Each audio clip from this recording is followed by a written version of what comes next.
হুজুর আজকে রাত যেহেতু শবে বরাত, আর শবে বরাতর রাত আমরা কোনো কোনো সময় দেখি যে আগরবাতি জ্বালানি হয় বা মোমবাতি জ্বালানি হয় বা সিন্নি করা হয়।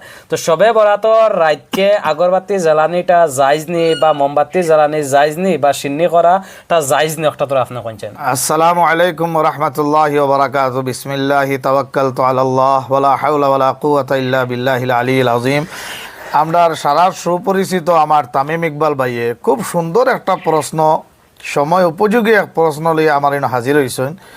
দোয়া করবা যাতে আল্লাহ সুবহানাহু ওয়া তাআলা আমার তৌফিক আন্দাজা জবাব দেওয়ার তৌফিক দান করেন, আমিন ইয়া রাব্বাল আলামিন। আমার তামিম ইকবাল ভাইয়ের এক নম্বর প্রশ্ন হইল, শবে বরাতর রাত আগরবাতি জ্বালানি জায়েজ নি বা না জায়েজ নি বা পারেনি না পারে না?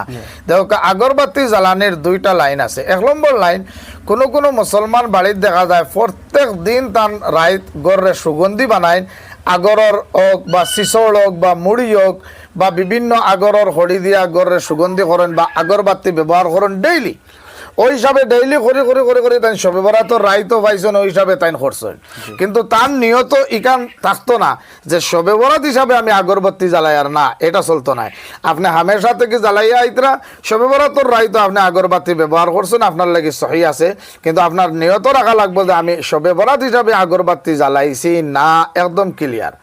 আর দুই নম্বর আরেকটা লাইন, কেউ 12 মাস আগরবাতি ব্যবহার করে না, আর যেমনি খালি শবে বরাতর রাই দিল বেটায় দেখবা আগরবাতি আর আগরবাতি গেইটে দুয়ারে গড়ে খিড়কিয়ে একদম মানে হকল বাইদি চিত্রাই দিছে।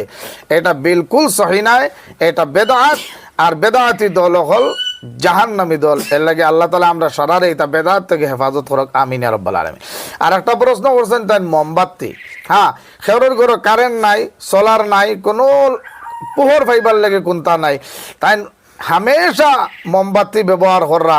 শবে বরাতর রাইত আইছে, এরাই তো তার ঘরের পোহরের দরকার আছে হিসাবে তাই মোমবাতি জ্বালাইছেন, হামেশা জ্বালাইয়া পোহর দিরা আই জ্বলা দিছেন, আলহামদুলিল্লাহ, ঠিক আছে। কিন্তু বর্তমানে তো আর ইলা ফকিরি যুগ আর গরিবী যুগ রয়েছে না যে আপনার বাড়ি কারেন্ট নাই বা সোলার নাই। একজন ফকিরের বাড়ি তো আজকাল কারেন্টের ব্যবস্থা হয়ে গেছে, 12 মাস আপনার মোমবাতির খবর নাই। আর শবে বরাতর রাইতে আপনি মোমবাতি জায়গায় জায়গায় জ্বালাইয়া থই দিছেন। কোনো কোনো জায়গায় ওলা মুসলমানও দেখা যায় তার মা বাবার খবরও নিয়েও মোমবাতি আগরবাতি দিলার, বিলকুল বেদাত বেদাত বেদাত বেদাত, একদম বিলকুল হারাম, নবীর সুন্নতর তরিকার খিলাফ হয়ে যাব। আর 3 নম্বর আরেকটা প্রশ্ন করছেন তাই সিন্নি। সিন্নি শবে বরাত এটা হইল ইবাদত বন্দেগীর রাত, এটা তো সিন্নির রাইতও না, নবীজিয়ে করছেন না, সাহাবায়ে কেরাম না, তাবিঈন না, তবে তাবিঈন না, কেউ না। তো এই রাইত হইল বন্দেগী করতে। আর এই শবে বরাতর রাইতকুর বন্দেগী যেটা, এটা ইস্তেমাই বন্দেগী না বন্ধু সকল। সারা গাঁৱৰ মানুষ একলগে জমা ইবাদত বন্দেগী করার নাম শবে বরাত নাই। শবে বরাতর রাইতকুর ইবাদত বন্দেগী হইল নফল বন্দেগী আপনি করতা। আর যত পারেন আপনি গোপনে করতা, ইনফরাদি, অর্থাৎ আপনি একলা একলা গোপনে করতা, শুধুমাত্র আপনার আল্লাহ দেখতো আর কেউ না। তিনও আপনি সিন্নি খাই থাকি, ইনো খিচুড়ি বানাই থাকি, ইনো খাওয়ার কোনো আয়োজন না। এই রাত আপনি আপনার সারা বছর সারা জিন্দগির গুনাহ খাতারের সামনে রাখিয়া আপনি তৌবা করতা, ইবাদত বন্দেগী করিয়া আল্লাহরে রাজি আর খুশি করতা। ইনো যদি আপনি সিন্নির ব্যবস্থাত লাগুনতে আপনি বন্দেগী করবা কিলা? এর লাগি মাহতরম দোস্ত আজিজ ও বুজুর্গ, আমি সারার খেদমত তামিম ইকবাল ভাইয়ের চ্যানেলের জরিয়ায় আমি পৌঁছাইতাম সাইয়ার নবীজির মেসেজ।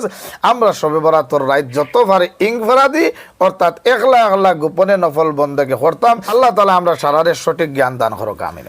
তো আপনারা নিশ্চয় শুনছেন, আমরা সারার পরিচিত আশিক এলাই হুজুরে আমি 3টা প্রশ্ন করছি, আর এই 3টা প্রশ্নের উত্তর হুজুরে দিছেন, আপনারা নিশ্চয় শুনছেন।